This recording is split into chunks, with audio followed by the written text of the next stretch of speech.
ಸ್ನೇಹಿತರೆ, ಮೀಡಿಯಾ ಮಾಸ್ಟರ್ಸ್ಗೆ ಸ್ವಾಗತ ಸುಸ್ವಾಗತ.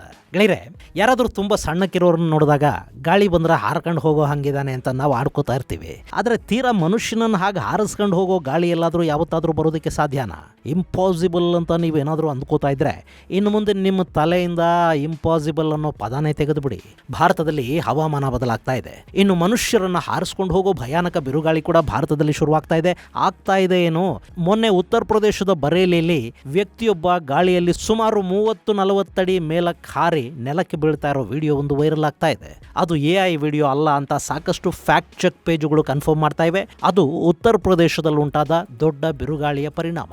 ಭಯಾನಕ ಗಾಳಿ, ಮಳೆ ಮತ್ತು ಸಿಡಿಲು ಸುಮಾರು 104ಕ್ಕೂ ಹೆಚ್ಚು ಜನರನ್ನ ಬಲಿ ಪಡೆದಿದೆ. ಸಾವಿನ ಸಂಖ್ಯೆ ಇನ್ನೂ ಹೆಚ್ಚಾಗ್ತಾ ಹೋಗ್ತಾ ಇದೆ. ಕಾನ್ಪುರ, ಪ್ರಯಾಗ್ರಾಜ್ ಸೇರಿದಂತೆ ನಾನಾ ಕಡೆಗಳಲ್ಲಿ ಉಂಟಾದ ಮಳೆ ಹಾಗೂ ಬಿರುಗಾಳಿ ಸಾಕಷ್ಟು ಸಾವು ನೋವುಗಳಿಗೆ, ನಷ್ಟಕ್ಕೆ ಕಾರಣ ಆಗಿದೆ. ಹಾಗಾದರೆ 106 ಜನರನ್ನು ಒಂದೇ ಬಾರಿಗೆ ಕೊಂದು ಹಾಕುವ ಅದೆಂಥ ಬಿರುಗಾಳಿ ಅದು? ಅಷ್ಟೊಂದು ದೊಡ್ಡ ಗಾಳಿ ಯಾಕೆ ಬೀಸ್ತಾ ಇದೆ? ಅದರ ಬಗ್ಗೆ ಹವಾಮಾನ ತಜ್ಞರು ಏನು ಹೇಳ್ತಾ ಇದ್ದಾರೆ, ಬನ್ನಿ ನೋಡೋಣ. ಗೆಳೆಯರೆ, ಉತ್ತರ ಪ್ರದೇಶದಲ್ಲಿ ಮೊನ್ನೆ ಭಯಾನಕ ಗಾಳಿ ಶುರುವಾಯಿತು. ಅದರ ಬೆನ್ನಲ್ಲೇ ಕಡುಗಪ್ಪು ಮೋಡ.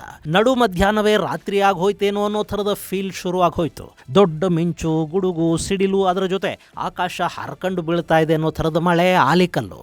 ಅದರ ಪ್ರಭಾವ ಎಷ್ಟಿತ್ತು ಅಂದರೆ ಉತ್ತರ ಪ್ರದೇಶದ ನಾನಾ ಜಿಲ್ಲೆಗಳಲ್ಲಿ ಸಾಕಷ್ಟು ಸಾವು ನೋವುಗಳು ವರದಿಯಾಗೋದಕ್ಕೆ ಶುರುವಾದವು. ಪ್ರಯಾಗ್ರಾಜಲ್ಲಿ 21 ಮಂದಿ ಸಾವಿಗೀಡಾದರು, 8 ಮಂದಿ ಬದೋನಿಯಲ್ಲಿ ಪ್ರಾಣ ಕಳ್ಕೊಂಡ್ರು, ಮಿರ್ಜಾಪುರದಲ್ಲಿ 15 ಮಂದಿ, 10 ಮಂದಿ ಫತೇಪುರಲ್ಲಿ, ಉನ್ನಾವ್ ಮತ್ತು ಬದೌನ್ನಲ್ಲಿ ತಲಾ 6 ಮಂದಿ, ಪ್ರತಾಪಗಢ ಮತ್ತು ಬರೇಲಿಯಲ್ಲಿ ತಲಾ 4 ಮಂದಿ, ಸೀತಾಪುರ, ರಾಯ್ಬರೇಲಿ ಮತ್ತು ಚಂದೌಲಿಯಲ್ಲಿ ಒಟ್ಟು 6 ಮಂದಿ, ಕಾನ್ಪುರದಲ್ಲಿ 2, ಕೌಶಂಬಿಯಲ್ಲೊಬ್ಬರು, ಶಾಜಾನ್ಪುರ, ಸೋನಾಭದ್ರ, ಲಖೀಂಪುರಗಳಲ್ಲಿ ತಲಾ ಒಬ್ಬೊಬ್ಬರು. ಹೀಗೆ ಸಾವಿನ ಸಂಖ್ಯೆ 100 ದಾಟ್ತಾ ಹೋಯಿತು.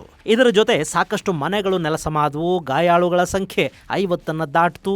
100ಕ್ಕೂ ಹೆಚ್ಚು ಜಾನುವಾರುಗಳು ಸಾವಿಗೀಡಾದವು. ಇದೇ ಸಂದರ್ಭದಲ್ಲಿ ತುಂಬ ಆಶ್ಚರ್ಯಕ್ಕೀಡು ಮಾಡಿದ್ದು ಬರೇಲಿಯಿಂದ ಬಂದ ಒಂದು ವಿಡಿಯೋ. ಅಲ್ಲಿ ಬಿರುಗಾಳಿ ಶುರುವಾಯಿತು. ಮನೆ ಮೇಲೆ ಹೊದಿಸಿದ್ದ ತಗಡಿನ ಶೀಟುಗಳು ಹಾರು ಹೋಗೋದಕ್ಕೆ ಶುರು ಮಾಡಿದ್ವು. ಗಾಳಿ ಜೋರಾದಾಗ ಒಮ್ಮೊಮ್ಮೆ ಹಾಗಾಗತ್ತೆ. ಮರಗಳು ಬೀಳುತ್ತವೆ, ಮಳೆ ಜೋರಾದರೆ ಹಳೆ ಗೋಡೆಗಳು ಕುಸಿಯುತ್ತವೆ, ಮನೆಗಳ ಮೇಲೆ ಹಾಸಿದ ಹೆಂಚುಗಳು ಹಾರು ಹೋಗುತ್ತವೆ, ಭದ್ರವಾಗಿರದೇ ಇದ್ರೆ ಶೀಟುಗಳು ಕೂಡ ಹಾರತ್ವೆ. ಇದೆಲ್ಲ ನಮ್ಮ ಬೆಂಗಳೂರಲ್ಲಿ, ಕರ್ನಾಟಕದ ನಾನಾ ಭಾಗಗಳಲ್ಲಿ ಕೂಡ ಆಗಾಗ ಆಗ್ತಲೇ ಇರುತ್ತೆ. ಅದನ್ನು ನೋಡ್ತಾ ಇರ್ತೀವಿ. ಆದರೆ ಬರೇಲಿಯ ಬಮಿಯಾನ ಗ್ರಾಮದಲ್ಲಿ ಇದು ಇಷ್ಟಕ್ಕೆ ನಿಲ್ಲಿಲ್ಲ. ಅಲ್ಲಿ ಮನೆ ಶೀಟ್ ಹಾರ್ತು. ಅದನ್ನು ತೆಗೆದೊಂದು ಕಡೆ ಹಾಕೋದಕ್ಕೆ ಅಂತ ವ್ಯಕ್ತಿಯೊಬ್ಬ ತನ್ನ ಹೆಗಲ ಮೇಲೆ ಶೀಟೊಂದನ್ನು ತಗೊಂಡ. ಅಷ್ಟೇ, ಗಾಳಿ ಮತ್ತೆ ಜೋರಾಯಿತು. ಶೀಟ್ ಹೊತ್ಕೊಂಡಿದ್ನಲ್ಲ, ಅವನನ್ನು ತಗಡಿನ ಶೀಟ್ ಸಮೇತ ಹಾರಿಸ್ಕೊಂಡು ಗಾಳಿ ಸುಮಾರು 30 ಅಡಿ ಎತ್ತರಕ್ಕೆ ತಗೊಂಡು ಹೋಗಿ ಅಲ್ಲಿಂದ ನೆಲಕ್ಕೆ ಒಗ್ಗಿತ್ತು. ಅವನು ಹಾಗೆ ಗಾಳಿಯಲ್ಲಿ ಹಾರ್ತಾ ಇರೋದನ್ನು ಯಾರೋ ಮೊಬೈಲಲ್ಲಿ ಶೂಟ್ ಮಾಡಿದ್ರು. ಈಗ ಅದು ವೈರಲ್ ಆಗ್ತಾ ಇದೆ. ನೀವು ಒಂದ್ಸರಿ ಅದನ್ನು ನೋಡ್ಬಿಡಿ.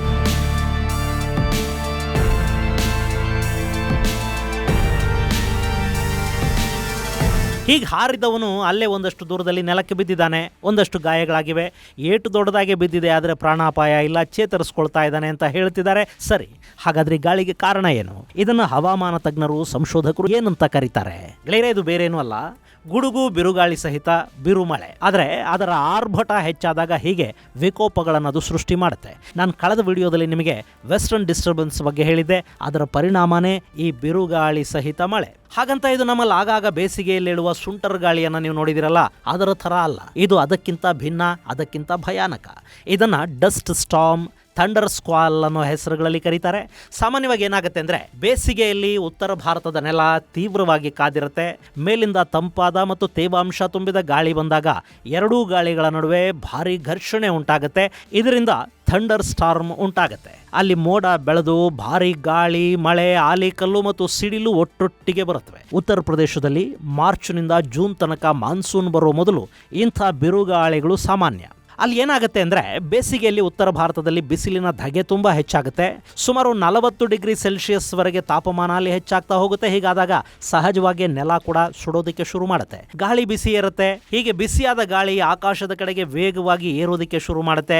ಹಾಗೆ ಹೋಗುವಾಗ ಅದು ನೆಲದ ಮೇಲಿನ ಸಡಿಲ ಮಣ್ಣು ಅಂದರೆ ಒಣಗಿದ ಪುಡಿ ಮಣ್ಣನ್ನು ಧೂಳಿನ ರೀತಿ ತನ್ನ ಜೊತೆ ತಗೊಂಡು ಮೇಲಕ್ಕೆ ಹೋಗೋದಕ್ಕೆ ಶುರು ಮಾಡುತ್ತೆ. ಹೀಗೆ ಆ ಬಿಸಿ ಗಾಳಿ ಮೇಲಕ್ಕೆ ಏರ್ತಾ ಇರುವಾಗ ವಾತಾವರಣದಲ್ಲಿನ ತೇವಾಂಶವನ್ನು ಕೂಡ ಅದು ತನ್ನೊಟ್ಟಿಗೆ ತಗೊಂಡು ಹೋಗೋದಕ್ಕೆ ಶುರು ಮಾಡುತ್ತೆ ನೋಡಿ. ಹೀಗೆ ಮೇಲೆ ಏರಿದ ಬಿಸಿ ಗಾಳಿ ಅಲ್ಲಿ ತಣ್ಣಗಾಗುತ್ತೆ, ಜೊತೆಗೆ ಮೇಲಿನ ತಂಪಾದ ಗಾಳಿ ಕೂಡ ನೆಲದ ಕಡೆಗೆ ನುಗ್ಗುತ್ತಾ ಹೋಗುತ್ತೆ. ಒಂದು ಹಂತದಲ್ಲಿ ಇವೆರಡು ಡಿಕ್ಕಿ ಆಗುತ್ತವೆ. ಹೀಗದು ತುಂಬಾ ಮೇಲಕ್ಕೆ ಏರ್ತಾ ಹೋದಾಗ ಅಲ್ಲಿ ಮೋಡಗಟ್ಟೋ ಕೆಲಸ ಆರಂಭ ಆಗುತ್ತೆ. ಅದನ್ನ ಕ್ಯುಮ್ಯುಲೋ ನಿಂಬಸ್ ಮೋಡಗಳು ಅಂತ ಕರೀತಾರೆ. ಈ ಮೋಡಗಳು ದೊಡ್ಡ ಮಳೆಗೆ ಕಾರಣ ಆಗುತ್ತವೆ. ಆ ಸಂದರ್ಭದಲ್ಲೇ ಆಲಿಕಲ್ಲು ಮಳೆ, ಬಿರುಗಾಳಿ ಸಹಿತ ಮಳೆ ಶುರು ಆಗುತ್ತೆ. ಇದರ ಜೊತೆಗೆ ಮಿಂಚು, ಸಿಡಿಲು, ಗುಡುಗು ಇವೆಲ್ಲ ಇರುತ್ತವೆ. ಈ ಸಿಡಿಲು ಯಾಕೆ ಬಡಿಯುತ್ತೆ ಅನ್ನೋದು ನಿಮಗೆ ಗೊತ್ತಿದೆ. ಮೋಡದ ಒಳಗೆ ನೀರಿನ ಹನಿಗಳು ಮತ್ತು ಮಂಜು ಕಣಗಳು ಜೋರಾಗಿ ಒಂದಕ್ಕೊಂದು ಡಿಕ್ಕಿ ಹೊಡಿತಾ ಇರುತ್ತವೆ. ಅದರಿಂದ ಮೋಡದಲ್ಲಿ ಭಾರಿ ವಿದ್ಯುತ್ ಶಕ್ತಿ ಶೇಖರಣೆ ಆಗುತ್ತೆ. ಆ ಶಕ್ತಿ ಒಮ್ಮೆ ಭೂಮಿ ಕಡೆಗೆ ಹಾರಿ ಬರುತ್ತೆ. ಅದೇ ಸಿಡಿಲು. ಮಳೆ ಬರುವಾಗ ಮರಗಳ ಕೆಳಗೆ ನಿಂತರೆ, ನೀರಿನ ಸಮೀಪ ಇದ್ರೆ, ಬಯಲಲ್ಲಿ ಒಂಟಿಯಾಗಿ ನಿಂತರೆ, ಮಣ್ಣಿನ ಗೋಡೆಗಳ ಪಕ್ಕದಲ್ಲಿ ನಿಂತರೂ ಕೂಡ ಸಿಡಿಲಿಗೆ ಬಲಿಯಾಗುವ ಸಾಧ್ಯತೆ ಇರುತ್ತೆ. ಈ ಸಿಡಿಲು ಎತ್ತರದ ವಸ್ತುಗಳನ್ನು ಆಕರ್ಷಿಸುತ್ತೆ. ಜೊತೆಗೆ ಅವು ವಿದ್ಯುತ್ ವಾಹಕಗಳಾದ್ರೆ ಅದರಿಂದ ಭೂಮಿಗೆ ಕೂಡ ಅದು ಹರಡೋ ಸಾಧ್ಯತೆ ಇರುತ್ತೆ. ಹೀಗಾಗಿನೇ ಮಳೆ ಬರುವಾಗ ಮರಗಳ ಕೆಳಗೆ ನಿಲ್ಲಬೇಡಿ ಅಂತ ಹೇಳೋದು. ಗೆಳೆಯರೆ, ಉತ್ತರ ಪ್ರದೇಶದಲ್ಲಿ ಮೊನ್ನೆ ಆಗಿದ್ದೇನೆ. ಇನ್ನು ಅಲ್ಲೇ ಯಾಕಿದೆಲ್ಲ ಆಗುತ್ತೆ? ಅದಕ್ಕೆ ಸಂಶೋಧಕರು ವೆಸ್ಟರ್ನ್ ಡಿಸ್ಟರ್ಬೆನ್ಸ್ನ ಕಾರಣವನ್ನು ಕೊಡ್ತಾರೆ. ಮೆಡಿಟರೇನಿಯನ್ ಸಮುದ್ರದಲ್ಲಿ ಶುರುವಾಗುವ ಈ ವೆಸ್ಟರ್ನ್ ಡಿಸ್ಟರ್ಬೆನ್ಸ್ ಕ್ಯಾಸ್ಪಿಯನ್ ಮತ್ತು ಕಪ್ಪು ಸಮುದ್ರದಿಂದ ಕೂಡ ತೇವಾಂಶವನ್ನು ಪಡ್ಕೊಂಡು ಪೂರ್ವಕ್ಕೆ ಚಲಿಸ್ತಾ ಇರಾನ್, ಆಫ್ಘನಿಸ್ತಾನ, ಪಾಕಿಸ್ತಾನದ ಮೂಲಕ ಭಾರತವನ್ನು ಪ್ರವೇಶ ಮಾಡುತ್ತೆ. ಈ ವೆಸ್ಟರ್ನ್ ಡಿಸ್ಟರ್ಬೆನ್ಸ್ ಪೂರ್ವ ವಲಯದ ಮಾನ್ಸೂನ್ಗೊಂದಷ್ಟು ತೇವಾಂಶವನ್ನು ಒದಗಿಸಿಕೊಡುತ್ತೆ.